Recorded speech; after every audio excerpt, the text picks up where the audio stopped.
윤석열 정권과 국민의힘은 무법지대에 살고 있습니까? 강서구청장 보궐선거가 발생한 이유가 김태우 전 강서구청장이 유죄를 받아서 구청장직을 상실하여 발생한 것인데, 대법원에서 유죄 확정 판결을 받은 지 3개월밖에 안 된 전 강서구청장 김태우를 대통령이 사면 복권하고 국민의힘이 공천하는 엽기적인 짓을 했습니다. 강서구청장 보궐선거에서 국민들은 이 엽기적인 무법자 행동을 심판했습니다. 무려 17.15% 차이로 무법 공천자 김태우를 낙선시켰습니다. 대법원 판결을 비난하고 무시하며 강서구청장 보궐선거 공천을 했다가 대패하고 국민의힘은 혁신을 하겠다면서 혁신위를 꾸린 것입니다. 그런데 이번에는 혁신위를 만든 지 단 한 달 만에 또 대법원 판결을 비난하고 무시하고 있습니다.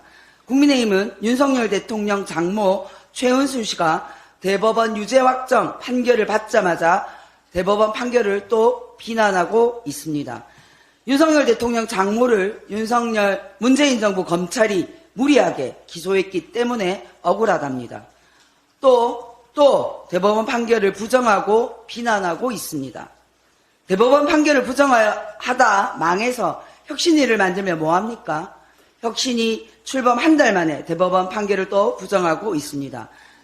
입은 비뚤어져도 말은 바로 하십시오. 일단 두 가지 지적을 하겠습니다. 첫째, 최은순 씨 통장 잔고 위조 사건을 처음 공식 문제 제기한 사람은 문재인 정부 당시 국민의힘 장제원 의원입니다. 민주당과 문재인 정부 인사가 아닙니다. 둘째, 문재인 정부 검찰은 누구를 말합니까? 문재인 정부 검찰의 실세는 윤석열 중앙지검장, 윤석열 검찰총장이었습니다. 앞뒤 말도 안 되는 무리한 말은 그만하십시오. 오히려 명백한 악질적 범죄 행위를 최은순 죄인의 검찰총장 사위 때문에 검찰이 축소하여 기소한 것이 아닌가 하는 의심이 들 뿐입니다. 억울한 측면이 있다고요? 참 뻔뻔한 소리입니다.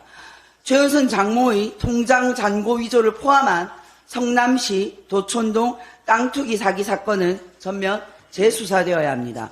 사문서 위조 사문서 행사 등에 대해서만 기소하여 최은순 장모가 징역 1년의 솜방망이 처벌을 받았습니다. 최은순 장모의 도촌동 사기 행위, 윤석열 대통령의 처남이 대표인 ESIND의 도촌동 땅 투기 관련성, 최은순 장모의 통장을 위조해준 김 씨가 코바나 컨텐츠 감사인 것을 고려할 때 김건희 여사 관련성이 의심스럽습니다. 이런 것들은 제대로 수사되지 않았다고 의심할 수밖에 없습니다. 이원석 검찰은 도촌동 땅 투기 사기 사건을 전면 재수사해야 합니다. 살아있는 권력 수사, 이 살권수 수사로 살아있는 권력을 수사했다고 알려져서 대통령이 된 분이 바로 윤석열 대통령입니다. 윤석열 대통령의 검찰도 윤석열 대통령처럼 살아있는 권력 수사를 제대로 하시기 바랍니다. 진실은 언젠가 드러날 수밖에 없습니다.